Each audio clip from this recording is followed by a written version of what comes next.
Escalating attacks in the Middle East come with a growing death toll of U.S. service members associated with Operation Epic Fury. We're now at 13 U.S. military deaths following a refueling plane crash in western Iraq.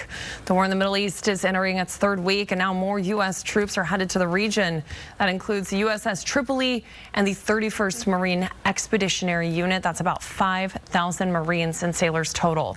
Now, President Donald Trump says the U.S. destroyed military targets in Iran's main oil hub of Kharg Island. He posted about that attack on social with surveillance video. Kharg Island is responsible for about 90% of Iran's oil exports, and it comes just a day after Iran's Speaker of the Parliament said any attack on Iranian oil infrastructure would provoke a new level of retaliation. The U.S. government previously threatened to destroy Iran's oil infrastructure if conflict continues in the Strait of Hormuz, which has disrupted the global oil supply chain. They want that focus on the Straits of Hormuz to put max pressure on the United States, so that becomes the pacing item for the war, not the achieving of our military objectives.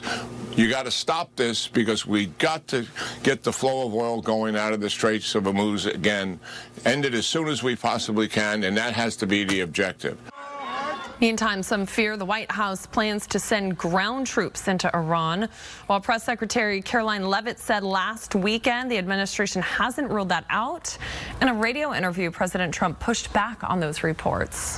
While the war in Iran rages on, many back here at home are feeling the pain at the pump. We have been for the last few weeks.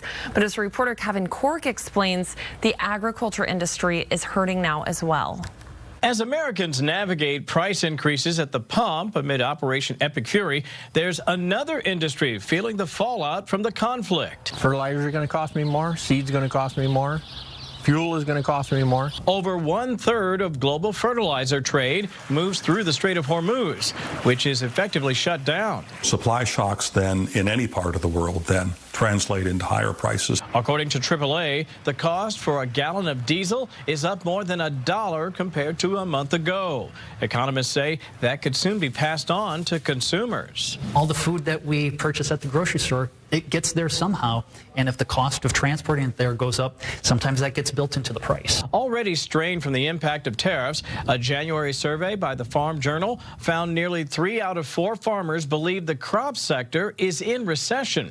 The weight of those rising costs could force the White House to take action. The president is very aware of these challenges. He knows that it's a national security issue, and we're on it. Farmers are heading into spring planting season now. With the timeline of the war still up in the air, some say the uncertainty is the biggest factor. The stability is what agriculture needs. Some farmers locked in fuel and fertilizer prices months ago, which could make or break their bottom line for the rest of the year.